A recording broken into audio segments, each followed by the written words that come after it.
Social selling.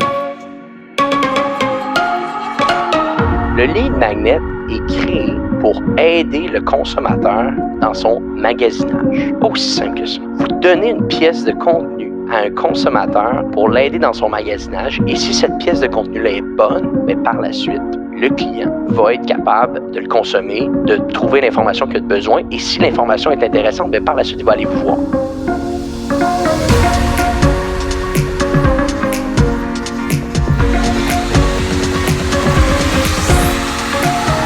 Mon nom est Antoine Gagné, au nom de toute l'équipe de J7 Media, je suis très content d'être avec vous aujourd'hui pour un nouvel épisode de Social Selling.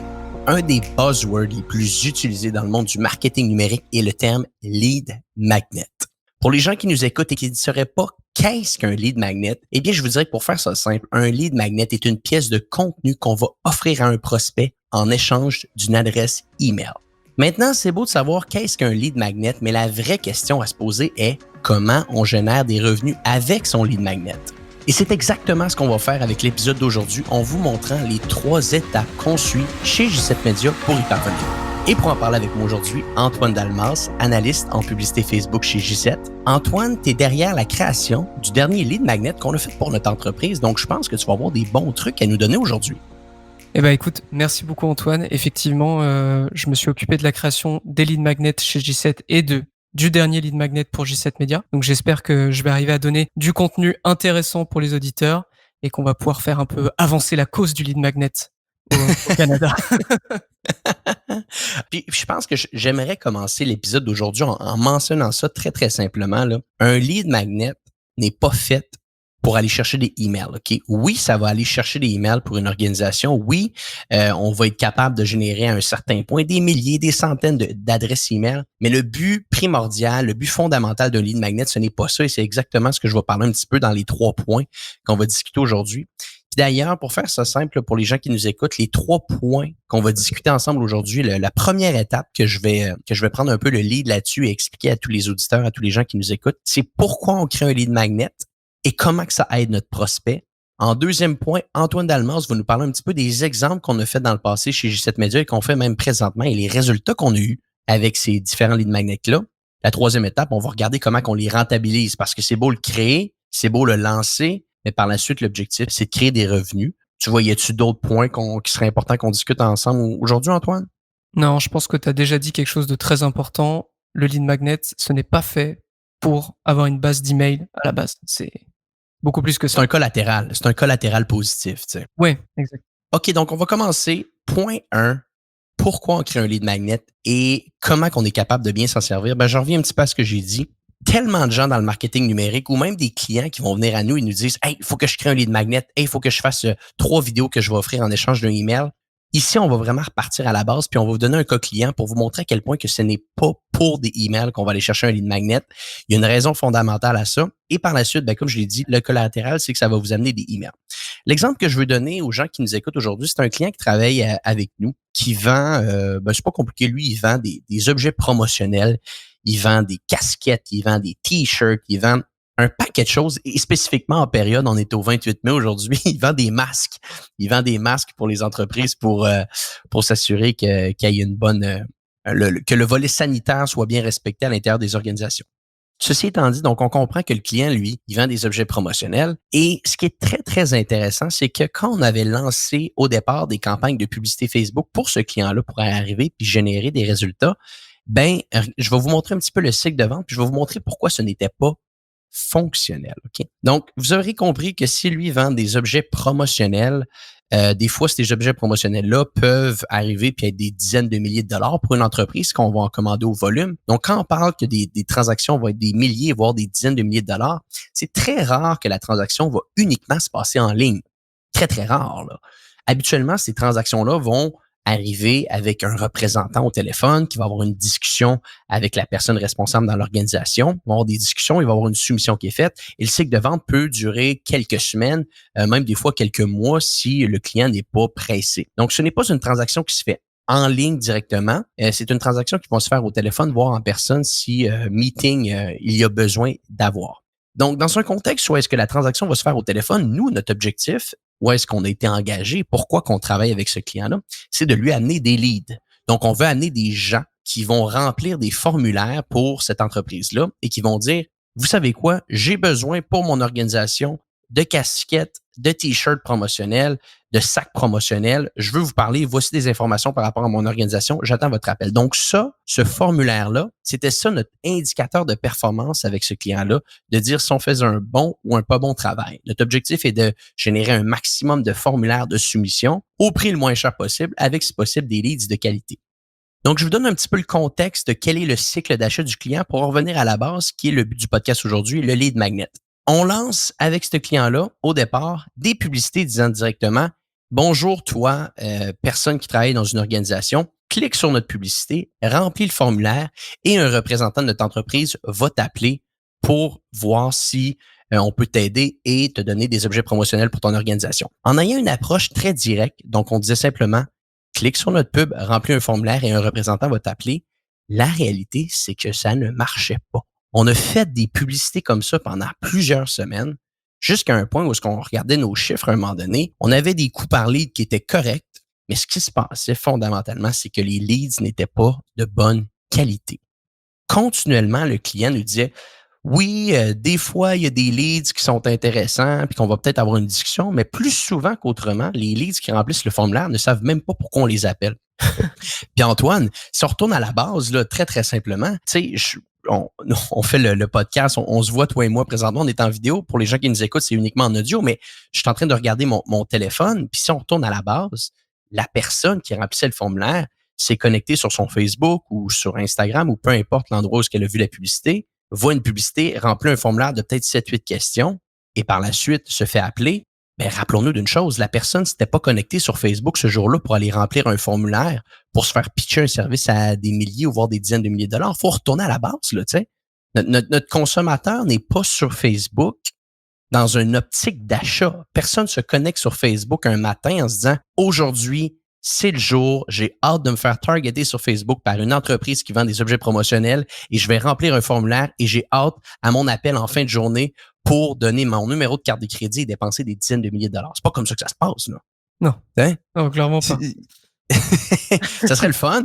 Ça faciliterait le travail. Qu'est-ce que j'aimerais acheter des casquettes en lot de 100 là aujourd'hui sur Facebook? Je n'attends que ça. Tu sais, c'est exactement, c'est que Facebook n'est pas Instagram ou toutes les, ils appellent ça le Planet of the Apps, un peu, là, toutes le Family of the Apps de Facebook. Ces plateformes-là ne sont pas des plateformes qu'on pourrait appeler avec un purchase intent.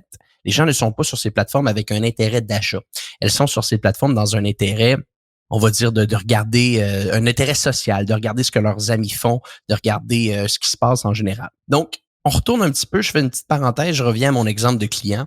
On n'arrive pas à générer des résultats concluants avec une approche directe de pub et de formulaire. Donc, on retourne et on se dit, bon, comment qu'on est capable d'améliorer ça? Et là, on a des discussions avec le client. On lui pose la question, OK, habituellement, avec tes clients, c'est quoi la question qui revient le plus souvent?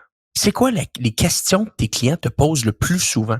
C'est quoi l'information qu'ils viennent chercher avant de passer à l'achat chez toi? Puis, on a fait le tour, on est allé chercher du data qualitatif avec lui, en regardant des fiches d'appel, en parlant avec ses représentants. Bref, on a fait un bon travail d'analyse, un bon travail de recherche, puis on s'est rendu compte que 9 fois sur 10, la question qui revient tout le temps, c'est combien ça coûte?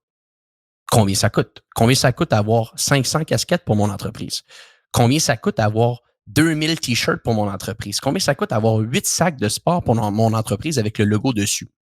Donc, la réalité, c'est que ce qui freine un peu le consommateur dans un contexte ici entre « je connais pas votre entreprise, j'ai un besoin d'objets promotionnels, puis je vais peut-être travailler avec vous, mais avant, il faut que je sache combien ça coûte. » C'est ça, là, vraiment, qui manque comme information consommateur avant de passer à l'acte d'achat. Et là, en analysant tout ce data qualitatif-là, on se rend compte que si c'est la question qui revient tout le temps pour les prospects, ben, pourquoi on ne serait pas capable d'y répondre avant que la personne rentre dans un appel avec le représentant? Est-ce qu'il y a une façon qu'on est capable d'y répondre avant que la personne rentre au téléphone avec le représentant? Puis c'est ça un peu qui est important de comprendre quand on crée un lead magnet, parce que c'est là que je vais en venir. C'est qu'un lead magnet, puis nous, chez J7 Media, on a créé ce qu'on appelle la J7 Media Academy, où est-ce qu'on va coacher notre staff selon des concepts de marketing, coacher notre staff selon des campagnes de publicité Facebook qui sont fonctionnelles. Puis ce qu'on dit quand on crée un lead magnet, c'est le lead magnet est créé pour aider le consommateur dans son magasinage. Aussi simple que ça. OK? Aussi simple que ça. Vous donnez une pièce de contenu à un consommateur pour l'aider dans son magasinage. Et si cette pièce de contenu-là est bonne, bien, par la suite, le client va être capable de le consommer, de trouver l'information qu'il a besoin. Et si l'information est intéressante, bien, par la suite, il va aller vous voir. Puis je vous dis ça parce que c'est exactement ce qu'on a fait avec ce client-là. On revient à la base, une publicité, clique sur ma publicité, remplis un formulaire, un représentant va t'appeler, ce n'est pas fonctionnel. Donc, nous, on a pris un step back ici, un pas en arrière, et on s'est dit, OK, au lieu de faire un tunnel de vente direct, qu'est-ce qu'on va faire avec l'information que l'équipe de vente nous a dit, que tout le monde demandait des prix? On s'est dit, on va faire un guide de prix. Littéralement. C'est un guide de prix qu'on a fait de 20, 30 pages qui explique dans chacune des pages combien que ça va coûter des casquettes, combien que ça va coûter des sacs, combien que ça va coûter des t-shirts, combien que ça va coûter des stylos, combien que ça va coûter des gourdes avec le logo de ton entreprise. Donc, toute l'information est là. C'est une pièce d'information, c'est une pièce de contenu de très haute qualité. Et là, on a changé notre approche sur Facebook. On a fait une pub. On dit, hey, vous pensez peut-être acheter, vous pensez peut-être avoir besoin de matériel promotionnel pour votre entreprise, mais téléchargez notre guide de prix. Téléchargez notre guide de prix. Puis on le sait pertinemment que c'est ça la question que tous les gens se posent avant d'acheter du matériel promotionnel parce qu'on a fait la recherche qualitative ici.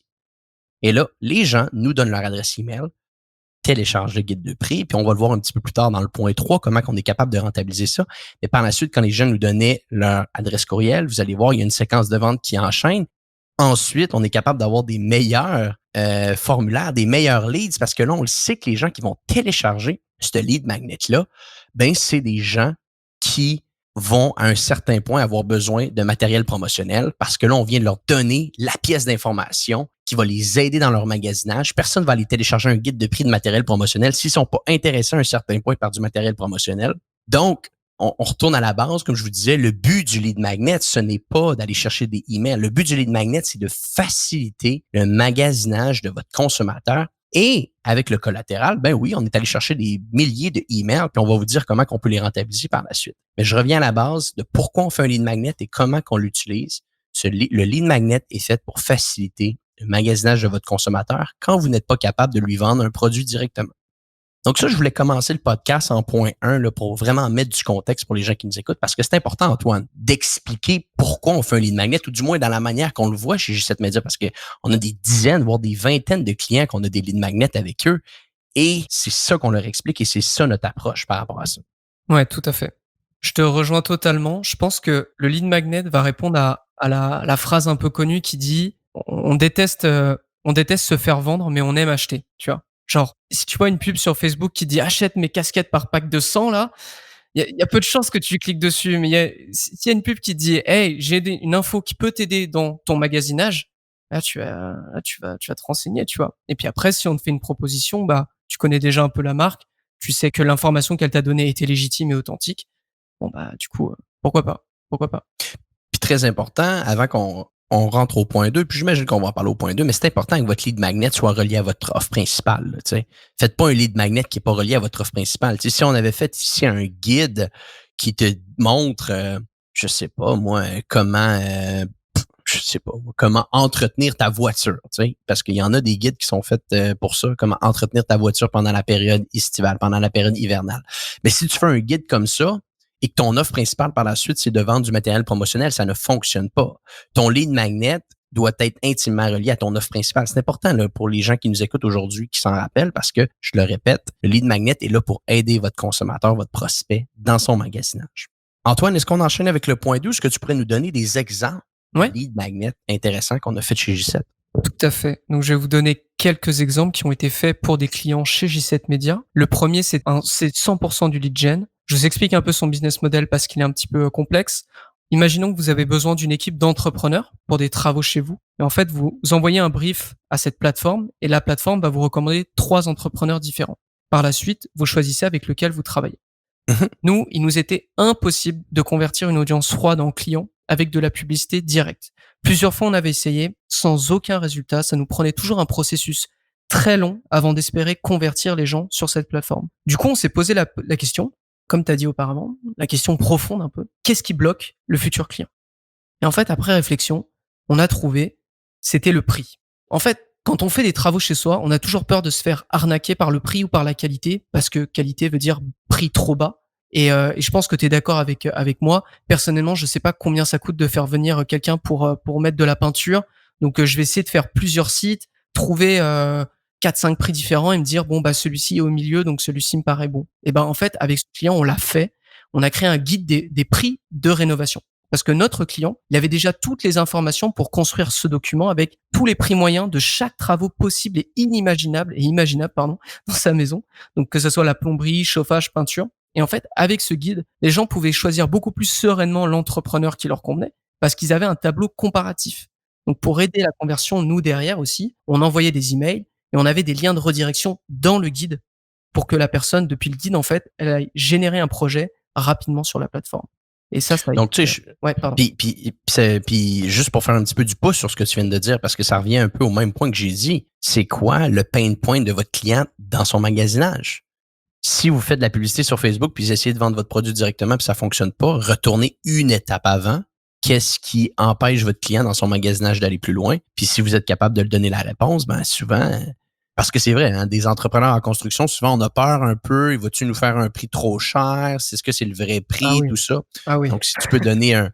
Non, mais c'est vrai, c'était ça, encore si on retourne à la base, c'était ça le gros pain point des clients. Hein. Fait que si tu peux donner l'information, ben là, c'est là que ça change tout. Bah, c'est ça. Ouais, exactement. C'est je sais pas vous, mais moi j'ai vu un nombre incalculable de documentaires sur des mauvais entrepreneurs qui ratent votre maison et vous avez payé trop cher ou quoi. Et du coup, j'ai cette phobie, de faire appel à des entrepreneurs pour venir peindre ou je sais quoi. Et du coup, je pense que ce guide-là m'aurait particulièrement aidé si j'en avais eu besoin. Pour l'instant, c'est pas le cas. Mais en tout cas, ça nous a vraiment aidé. Et du coup, ça me fait passer au prochain guide, si tu veux bien. Donc là, on est sur le même business model, sauf que là, le client, enfin, en gros, la personne qu'on cherche, ce sont des personnes qui achètent ou qui vendent des maisons. Et pareil, là, on vous conseille en fait des experts avec lesquels travailler. On a exactement les mêmes contraintes. Impossible de convertir rapidement sur audience froide avec une publicité directe. Et du coup, on s'est encore une fois posé la question pour les acheteurs de maisons, qu'est-ce qui les empêche de faire appel à nos services? Et après réflexion, on s'est dit, le prix, c'est sûr que c'est une hypothèse, mais c'est beaucoup trop micro, en fait. Donc, on est parti beaucoup plus loin et on a créé ce qu'on a appelé, du coup, le guide des étapes à suivre avant l'achat d'une maison, dans lequel on va parler de capacité d'emprunt, mise de fonds, prêt hypothécaire, évaluer la maison, comment gérer le notaire. Donc, on a tracé tout le chemin entre la simple idée d'achat et sa réalisation pour ne pas avoir de mauvaises surprises en cours de route. Parce que l'objectif, c'était vraiment là d'éclairer le chemin de l'acheteur pour qu'il nous fasse confiance par la suite. Voilà. Puis c'est très bien dit. Puis je pense qu'au-delà de dire, on a fait cette réflexion-là parce que j'ai été personnellement impliqué sur ce compte-là chez J7. On a fait ce travail-là de réflexion, mais aussi, puis ça, ce qui est important de mentionner, c'est qu'on est allé chercher l'information. Ouais. On est allé chercher l'information. Tu sais, ce que j'aimerais que les gens qui nous écoutent aujourd'hui comprennent, c'est que oui, vous pouvez penser à ce qui bloque votre client dans son magasinage, puis faites ce travail de réflexion-là, pensez-y bien, mais honnêtement, ne réinventez pas la roue, prenez le téléphone. Prenez le téléphone, appelez vos clients. Appelez vos clients, prenez 30, 40 appels sur une semaine, c'est pas tant que ça. Préparez-vous 5, 7, 8, 10 questions en leur demandant spécifiquement pourquoi tu nous as choisis. Qu'est-ce qui te bloquait à l'achat? Qu'est-ce qui a fait que tu nous as choisi comparativement à un autre? Qu'est-ce que dans un processus d'achat de maison, mettons, ici c'est l'exemple qu'on donne, tu as besoin de regarder avant d'acheter une maison? Et si, après ces 30, 40, 50 appels-là, vous voyez un dénominateur commun qui revient continuellement, mais par la suite, vous savez que votre lead magnet doit être créé autour de ça parce que c'est ça qui va aider votre client dans son magasinage. Je pense que le lead magnet, là, le podcast qu'on est en train de faire, c'est pas du tout un cours de publicité Facebook, loin de là, malgré que la publicité Facebook nous aide à faire connaître le lead magnet. Mais là, c'est vraiment du pur marketing. C'est revenir à la base. C'est quoi le problème? Comment je peux résoudre ce problème? Voilà. 100%. Un autre exemple? Un autre exemple, cette fois, on va partir sur du e-commerce. Donc là, c'est vraiment un client particulier parce qu'il propose des produits en relation avec l'astronomie, comme par exemple un télescope. C'est vraiment quelque chose d'un peu plus niché. Ce client, il a toujours été capable de générer des ventes avec des promotions mensuelles. Mais par contre, il lui manquait vraiment quelque chose, c'est une campagne qui lui amenait des ventes constantes avec lui en prime des adresses courriel parce qu'il voulait vraiment des adresses courriel. Donc, on s'est dit que créer un lead magnet, ça allait l'aider à avoir beaucoup plus de prospects en même temps et de pouvoir les traiter plus vite.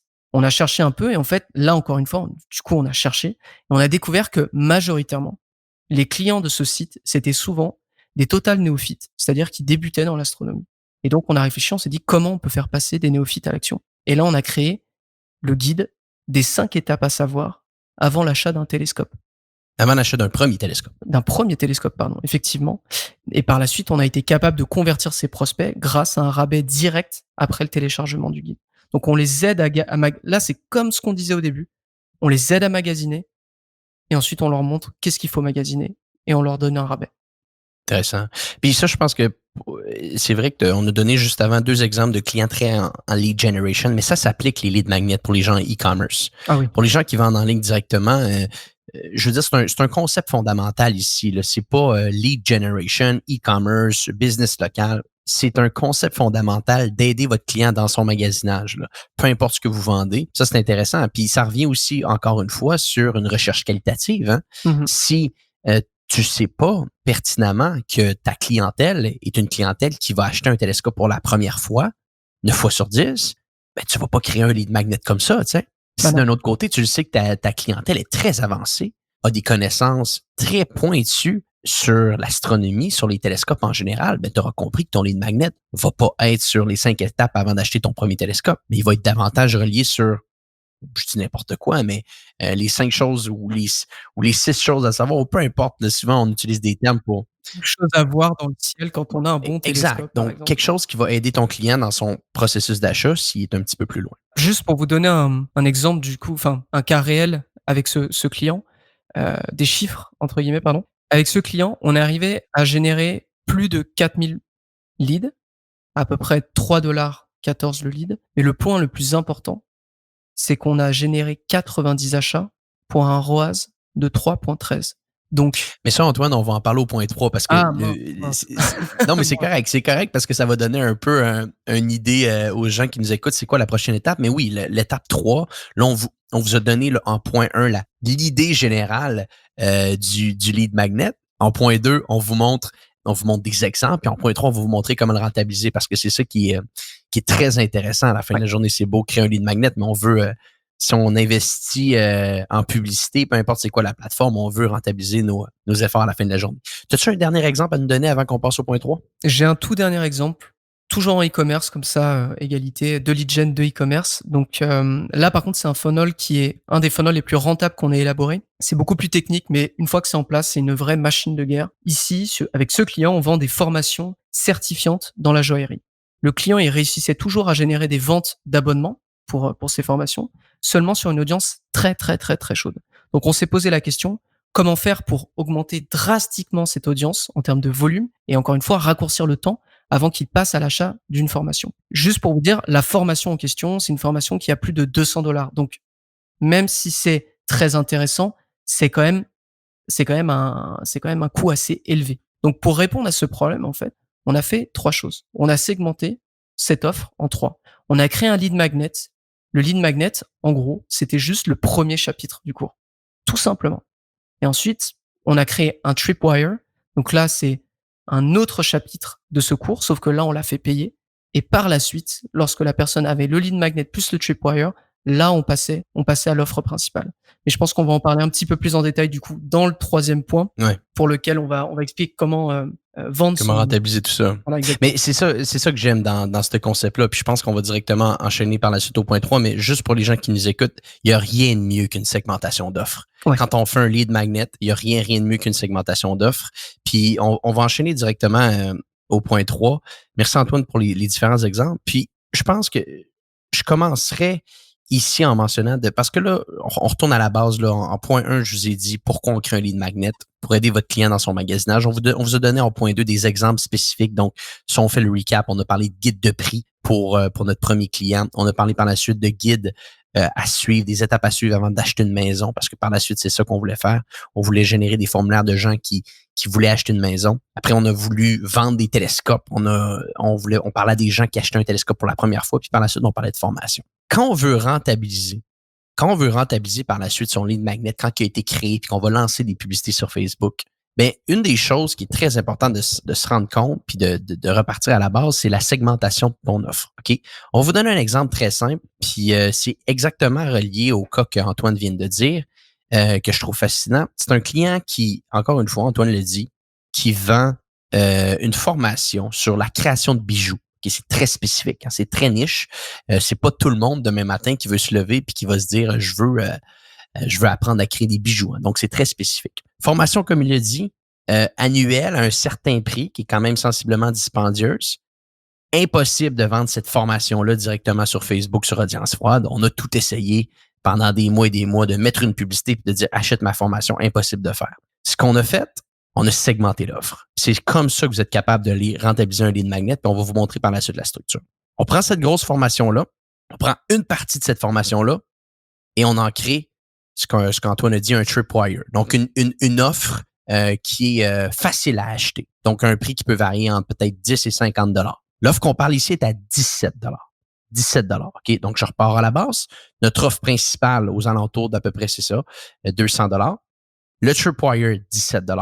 Et dans ce tripwire-là de 17 $, on a resegmenté ce tripwire-là pour en faire un lead magnet. OK? Donc, vous voyez, offre principale, on segmente dans un petit tripwire et le tripwire, on le segmente dans un lead magnet. On utilise des buzzwords, là, dont lead magnet, je l'ai dit un petit peu en début de podcast, pour aller chercher un email.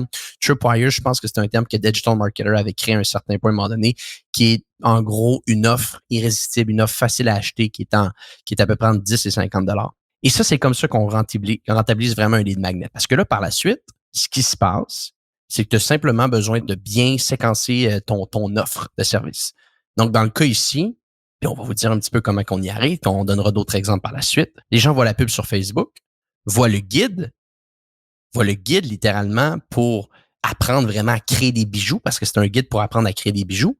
Quand les gens téléchargent le guide, ils arrivent sur une thank you page qui dit merci d'avoir téléchargé le guide, mais maintenant que tu viens de télécharger notre guide pour apprendre à créer des bijoux, aimerais-tu avoir la formation vidéo qui vient avec ça à 17 $?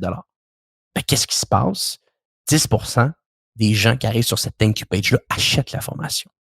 Achètent la formation, OK? Et par la suite, quand les gens achètent cette formation-là, on les redirige sur une autre page qui dit hey, maintenant que tu as acheté la formation à 17 $, aimerais-tu avoir l'abonnement annuel complet à notre formation en ligne? Et là, par la suite, il y a un autre pourcentage, je ne me rappelle pas du chiffre par cœur, qui va l'acheter. OK? Mais là, qu'est-ce qui se passe? C'est que vous investissez un budget publicitaire sur Facebook pour que les gens téléchargent votre guide. Vous allez avoir un coût par email. Et ce coût par email-là, on essaye de le rentabiliser avec l'offre sur votre thank you page qui va être à 17 $. Puis par la suite, ben, peut-être que les gens vont acheter le core offer à la fin de votre offre annuelle. Mais si les gens ne l'achètent pas, qu'est-ce qui se passe? Rappelez-vous une chose, vous avez le email. Vous avez l'email. Donc, vous pouvez envoyer par la suite des emails continuellement à cette même personne-là pour qu'elle achète votre core offer qui est votre abonnement annuel. OK? Donc, l'idée même de rentabiliser un lead magnet, c'est de segmenter son offre et de montrer une offre subséquente à votre prospect selon où est-ce qu'il est rendu dans le cycle d'achat. Donc, nous ici, on retourne à la base. Point 1, publicité. Point 2, je remplis mes informations pour avoir le guide. Point 3, après avoir téléchargé le guide, je t'offre une courte formation de 17 $ qui est intimement reliée avec le lead magnet que tu viens de télécharger. Point 4, je t'offre la formation totale qui est intimement reliée au tripwire que tu viens d'acheter. Et tout ça peut se passer sur un même funnel. Tout ça peut se passer sur un même funnel qui va se passer en littéralement 1 minute. Et tout ça peut également se passer sur 18 mois. Il n'y a aucun problème avec ça. Là, après, c'est juste d'entretenir ces gens-là avec des bonnes séquences de vente par email. Et là, par la suite, quand tout ça est mis en place, c'est là que vous avez un funnel qui peut être excessivement rentable pour votre entreprise. Là. Qu'est-ce que tu en penses, Antoine? Qu'est-ce que tu rajouterais par rapport à ça? Eh ben, je pense que pour bien synthétiser le point, ça serait de dire si vous avez quelque chose de trop cher à vendre d'un coup, essayez de le vendre par petits morceaux. Exact. Voilà, c'est tout ce que je dirais. Non, pour rendre ça simple, c'est ça. Tous nos tunnels, tous nos lead magnets chez J7 qu'on construit pour nos clients et qu'on va bientôt construire pour qu'on a construit pour J7, que vous allez voir sûrement sur vos fils d'actualité dans les prochaines semaines, c'est ça. C'est que tu prends ton core offer, ton offre principale, et tu la segmentes. Et une de ces segmentations-là devient ton lead magnet. C'est comme ça que tu rentabilises. Tu crées pas un lead magnet pour créer un lead magnet. Tu crées un lead magnet parce que c'est la segmentation la plus petite segmentation de ton offre principale, aussi simple que ça. La bonne manière de créer un lead magnet, c'est ça. C'est pas de créer un guide pour aller chercher des emails. Pour ce client, en tout cas, c'était effectivement le truc à faire parce qu'après, si on regarde sur les autres, notamment pour le site qui vendait des télescopes, ça va être difficile à segmenter son offre. Ça va être difficile de segmenter un télescope. Mais en tout cas, pour les formations, c'est vraiment la meilleure chose à faire. Là, pour le coup, je te rejoins à 100%. Pour les formations, mais pour les télescopes, ici, Antoine, ce qui est fait avec ce client-là, c'est qu'à la fin de la journée, un télescope n'est pas le seul achat que tu vas faire quand tu es intéressé par tout le volet de l'astronomie. Donc, tu vas commencer, oui, peut-être avec un achat premier qui va être un télescope, mais par la suite, ce qui est subséquent dans des séquences mail et dans des offres progressives sont tous les adjacents à ce télescope-là. T'sais. Il peut en avoir énormément. C'est également des événements qui peuvent revenir avec ça. Donc, le point, c'est juste de comprendre ce qu'on vend. De comprendre ce qu'on vend, puis de se rendre compte que souvent, quand on vend quelque chose, c'est impossible de le vendre directement sur Facebook dans le fil d'actualité de votre clientèle en lui disant « Achète mon produit. Mon produit, c'est le meilleur. Il faut que tu le prennes. » Non, mais souvent, c'est ça. Hein? Ouais, les gens commencent la pub Facebook, ils disent « On va faire un gros rabais, achetez mon produit maintenant. » Puis ils disent « Ah, ben la pub Facebook, ça marche pas. » Pas faux. Surtout quand c'est des produits compliqués, ouais. Surtout quand c'est des télescopes, quoi. Ah, et quand c'est des produits à plus cher, ouais. C'est sûr que le cycle d'achat est plus long. Il faut que tu aides ton consommateur dans son magasinage. Donc, si tu es capable de prendre ton offre et de faire de la segmentation, encore de la plus petite segmentation, mais c'est là qu'éventuellement, ton tunnel de vente se crée tout seul. Tu n'as même plus besoin de le créer. Il se crée tout seul, ton tunnel de vente. Puis, il faut être créatif. Il faut tout le temps se dire, c'est quoi que notre client est prêt à acheter après avoir acheté ça? Qu'est-ce qu'il peut acheter de plus? Ça fait pas vous une mauvaise personne là, d'essayer de vendre plus à votre client, au contraire. Si c'est un produit qui va l'aider dans sa vie de tous les jours, c'est votre devoir de lui vendre. Là. C'est votre devoir de lui présenter un produit subséquent à l'offre, à l'achat qu'il a fait préalablement. Là. Tu parles d'aider. Est-ce que tu te souviens du tout premier lead magnet qu'on a fait chez J7 Media? Oui, je me rappelle. Puis t'étais derrière ce lead magnet-là, puis ça m'avait fait un... On était plusieurs derrière, mais c'était ça. Ça illustre totalement ta phrase. En fait, on travaillait avec un revendeur très célèbre au Québec de voitures et de batteries pour les voitures électriques, il me semble. Ouais, des bornes électriques, ouais. Voilà, des bornes électriques. Et il nous avait missionné pour trouver des clients sur les bornes électriques. Et en fait, on savait qu'il existait des subventions au niveau du Québec et au niveau du Canada pour les personnes qui achetaient des bornes électriques, mais aussi des voitures. Et en fait, on en a juste fait un lead magnet, c'est-à-dire voici les papiers pour la subvention. Vous avez juste à le télécharger, mettre votre nom et l'envoyer à telle adresse et vous avez touché $200-300. Et grâce à ça, on est arrivé à avoir une base de données de plein incroyable, de gens qui possédaient récemment du coup des voitures électriques et qui cherchaient à se procurer des bornes, ce que notre client derrière pouvait leur vendre. Ben oui, parce que là, ton guide est téléchargé par uniquement des gens qui veulent avoir la subvention. Les gens qui veulent avoir les subventions, automatiquement, souvent, c'est des gens qui ont une voiture électrique. Mm-hmm. Les gens qui ont une voiture électrique ont souvent besoin d'une borne. Tu les as aidés dans leur magasinage, tu les as aidés à sauver $300. Ben, il y a des bonnes chances que par la suite, ils viennent te voir toi pour acheter leur borne, sachant que tu viens de leur faire sauver 300, 400, $500. Je me rappelle plus le prix, tu sais. Donc, ça retourne encore à la base. Aider votre consommateur dans son magasinage. Et si votre lead magnet est capable de faire ça, et que par la suite, vous avez été capable de bien segmenter votre offre, la réalité, c'est que vous risquez d'être très rentable. Puis, bon, Antoine, nous, comme je l'ai dit, on est en vidéo aujourd'hui. Je vais te montrer un livre là à l'écran qui, d'ailleurs, je devrais te faire livrer chez toi parce que pour les gens qui nous écoutent, qui le savent peut-être pas, toi, tu es en France. Ce livre de Russell Brunson, Traffic Secrets, livre... D'ailleurs, que j'ai juste commencé à lire, je l'ai pas terminé encore, mais qui est très fascinant. Ça se trouve, il est absolument nul en fait, mais tu te le sens. J'ai tellement écouté ses podcasts récemment puis ses Facebook Live qui en parlaient que là, à mon avis, c'est assez fascinant. Mais bon, Russell a dit un truc qui m'avait complètement fasciné à un certain point. Je pense que j'avais vu ça de lui il y a à peu près 2 ans de ça, qui dit, si juste avec ton offre front-end, tu es capable de rentabiliser ton investissement média, tu as un tunnel de vente qui va te faire infini de revenus. Et qu'est-ce qu'il voulait dire rentabiliser front-end? C'est-à-dire que, bon, tu fais de la publicité, on l'a dit tantôt sur Facebook, tu donnes un guide et par la suite, sur la thank you page, tu fais une offre. Mais si tout ce qu'on vient de dire ensemble, à toute chose étant égale, tu investis $100 de publicité, tu as fait $100 de revenus, donc tu as juste break-even sur ton front-end. Mais par la suite, tu viens d'acquérir un client pour $0. Là. Et là, ce client-là, encore une fois, si tu es moindrement créatif puis que tu sais que tu as d'autres choses à vendre, bien là, cette personne-là est dans ta base de données, est un client. C'est à toi maintenant de lui faire des offres subséquentes pour le faire monter pour le faire acheter davantage. Et là, c'est là que tu peux faire des revenus infinis. Et c'est ça que je vous dirais qui est important de garder comme on parlait tantôt, on est au point 3, de rentabiliser son tunnel de vente. Comment qu'on arrive à faire ça? C'est quoi le chiffre magique? Ben moi, je dirais que c'est 1. Si vous pouvez rentabiliser à 1 sur 1 votre tunnel de vente, front-end, avec une offre, c'est là que vous êtes en business. Puis c'est là que vous êtes capable en tout cas, du moins, c'est ça le chiffre qu'on cherche chez J7, avec tous les, comme je disais, les 10, 20 tunnels de vente, lead magnet qu'on fait dans notre entreprise. C'est ça qu'on cherche, le 1. Si on est capable de 1 sur 1 de rentabiliser front-end, on le sait pertinemment qu'avec nos séquences email par la suite puis nos offres subséquentes, on va être capable de faire beaucoup d'argent avec ce client-là. Là. Exact. Puis petit, je parle beaucoup aujourd'hui, c'est peut-être parce que j'en ai fait un petit peu, j'en ai fait beaucoup récemment des campagnes comme ça, mais chose astérisque à garder en tête pour les gens qui nous écoutent, là, le petit hack. Puis je sais que des fois, je te le dis parce que ça n'avait pas été fait dans le passé, puis là maintenant c'est fait, mais chaque fois que vous faites un lead magnet, assurez-vous d'avoir une offre sur votre thank you page. Là. Assurez-vous d'avoir une offre sur votre thank you page. C'est du trafic gratuit. La personne va se rendre là dans tous les cas. Donc, sur votre thank you page, c'est important de faire une offre complémentaire au produit que la personne vient de télécharger. Là. Ça, c'est ça qui va faire en sorte que votre investissement publicitaire va être rentable ou pas. Si vous êtes capable de faire une offre intéressante sur le back-end, juste sur la thank you page, ça, je pense que c'est le truc que les gens doivent garder en tête. Là. C'est complètement la raison d'être d'un lead magnet. C'est de vendre. Donc, comment on vend? Avec une offre derrière, comme tu as dit. C'est ça. Après, si ça vous intéresse, j'avais fait du coup une petite synthèse sur tout ce qu'on a vu comme expérience autour du lead magnet et les leçons qu'on en avait tirées, si tu veux, ou tu veux qu'on le garde peut-être pour la fin? Non, je pense que c'est bien. Je pense qu'on pourrait mettre ça dans les notes du podcast. Totalement. Je pourrais les rajouter dans les notes du podcast aussi, si tu veux. Ouais.